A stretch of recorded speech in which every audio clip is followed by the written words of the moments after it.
ഉത്സവകാലത്ത് അരി ഉൾപ്പെടെയുള്ള അവശ്യ സാധനങ്ങൾ പൂഴ്ത്തിവെച്ചാൽ കർശന നടപടി സ്വീകരിക്കുമെന്ന് സിവിൽ സപ്ലൈസ് വകുപ്പ് മന്ത്രി അനൂപ് ജേക്കബ് തൊടുപുഴയിൽ സപ്ലൈകോയുടെ ജില്ലാതല ഓണം ഫെയറിന്റെ ഉദ്ഘാടനം നിർവഹിക്കുകയായിരുന്നു മന്ത്രി.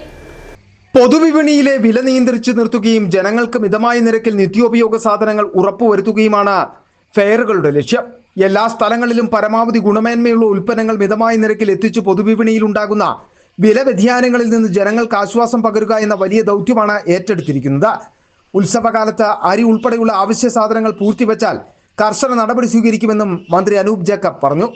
നമുക്ക് പൊതുവിപണിയിലെ വില നിയന്ത്രിച്ചു നിർത്തുവാനും ജനങ്ങൾക്ക് മിതമായ നിരക്കിൽ നിത്യോപയോഗ സാധനങ്ങൾ ഉറപ്പുവരുത്തുകയും ഒക്കെ ഈ ദൈർഘ്യമേറിയ ഫെയറുകളുടെ ലക്ഷ്യമാണ്. എല്ലാ സ്ഥലങ്ങളിലും പരമാവധി ഗുണമേന്മയുള്ള ഉൽപ്പന്നങ്ങൾ മിതമായ നിരക്കിൽ എത്തിച്ച് പൊതുവിപണിയിൽ ഉണ്ടാകുന്ന വില വ്യതിയാനങ്ങളിൽ നിന്ന് ജനങ്ങൾക്ക് ആശ്വാസം പകരുക എന്ന വലിയ ദൗത്യമാണ് ഏറ്റെടുത്തിരിക്കുന്നത്. ഉത്സവകാലങ്ങളാകുമ്പോൾ സ്വാഭാവികമായിട്ടും വിപണിയിൽ മാറ്റങ്ങൾ കണ്ടു തുടങ്ങും. അതുകൊണ്ടാണ് നേരത്തെ മാധ്യമ സുഹൃത്തുക്കൾ ചോദിച്ചപ്പോൾ ഞാൻ പറഞ്ഞത്, കർശനമായ നടപടികൾ അത്തരത്തിലുള്ള പൂഴ്ത്തിവെപ്പോ അങ്ങനെയുള്ള ഏതെങ്കിലും ബാഡ് പ്രാക്ടീസസ് ഉണ്ടായാൽ തീർച്ചയായിട്ടും സ്വീകരിക്കും എന്ന് പറയുവാനിട വന്നത്. അതിൻ്റെ അകത്ത് യാതൊരു വിട്ടുവീഴ്ചയുമില്ലാത്ത സമീപനത്തോട് തന്നെ അക്കാര്യത്തിൽ നീങ്ങും. ഈ ഓണക്കാലത്ത് 1,60,50,000 മെട്രിക് ടൺ അരിയാണ് സിവിൽ സപ്ലൈസ് വകുപ്പ് റേഷൻ കടകളിലൂടെയും മാവേലി സ്റ്റോറുകൾ വഴിയും സപ്ലൈകോ വഴിയും ലഭ്യമാക്കുന്നത്. ഇത്തവണ നമുക്ക് 10.90 രൂപയുടെ നിരക്കിലുള്ള അരി നൽകുന്നതിന് പരിമിതി ഉണ്ടായി. 2026 ജനുവരി മുതൽ കേന്ദ്രം നൽകി വരുന്ന ഡൈഡ് ഓവർ വിഹിതത്തിൽ നമുക്കുണ്ടായ ഗണ്യമായ കുറവാണ് അനുഭവപ്പെട്ടത്. 33,294 മെട്രിക് ടൺ അരി ലഭിച്ചുകൊണ്ടിരുന്നത് 26,835 കുറഞ്ഞു. ഇതിൽ 6,459 ടൺ ഗോതമ്പായി പരിവർത്തനപ്പെടുത്തി. നമുക്ക് അനുവദിച്ചിരിക്കുന്ന 33,294 എന്ന ഡൈഡ് ഓവർ വിഹിതത്തിൽ വർധന വരുത്താതെ അതിൽ നിന്നു തന്നെ 6,459 ഗോതമ്പായി പരിവർത്തനപ്പെടുത്തി. ഇതുമൂലമാണ് ഡൈഡ് ഓവർ വിഹിതത്തിൽ കുറവുണ്ടായത്.